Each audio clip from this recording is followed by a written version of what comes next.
नमस्कार दोस्तों। हमने आचार्य चाणक्य की कहानी के दूसरे भाग में उनके बाल्यकाल की एक घटना की चर्चा की थी और आज हम उनके साम्राज्य स्थापित करने के बाद की एक घटना की चर्चा करेंगे।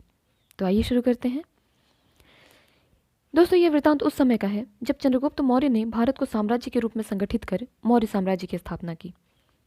राज्याभिषेक के पूर्व चाणक्य उनके पास पहुंचे और उनसे पूछा, ये मैं क्या सुन रहा हूँ चंद्रगुप्त, तुम मगध का सम्राट नहीं बनना चाहते हो? आपने ठीक सुना है आचार्य, चंद्रगुप्त ने उत्तर दिया। क्यों?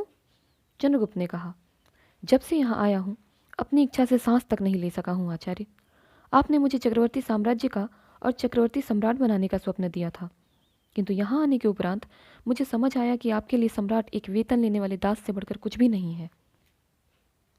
चाणक्य बोले, तुमने ठीक समझा है चंद्रगुप्त, मेरे लिए सम्राट एक वेतन लेने वाले दास से बढ़कर कुछ भी नहीं है। तो आचार्य, कृपया ये साम्राज्य आप ही रखिए। यदि सम्राट बनने का यही सुख है तो मैं सम्राट नहीं बनना चाहता। तुम्हें सुखी होना है चंद्रगुप्त? चाणक्य ने प्रश्न किया।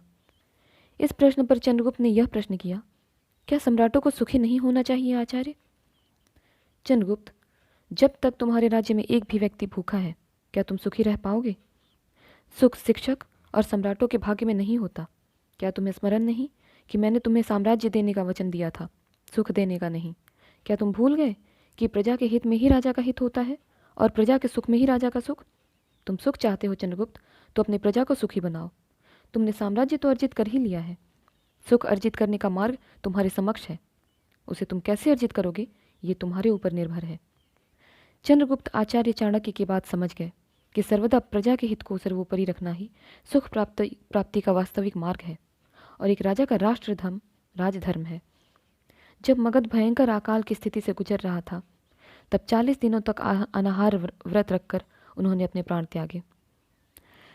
तो दोस्तों, उम्मीद करती हूँ कहानी आपको पसंद आई होगी। इसी प्रकार के और प्रेरक प्रसंगों के लिए हमारे साथ जुड़े रहें। धन्यवाद।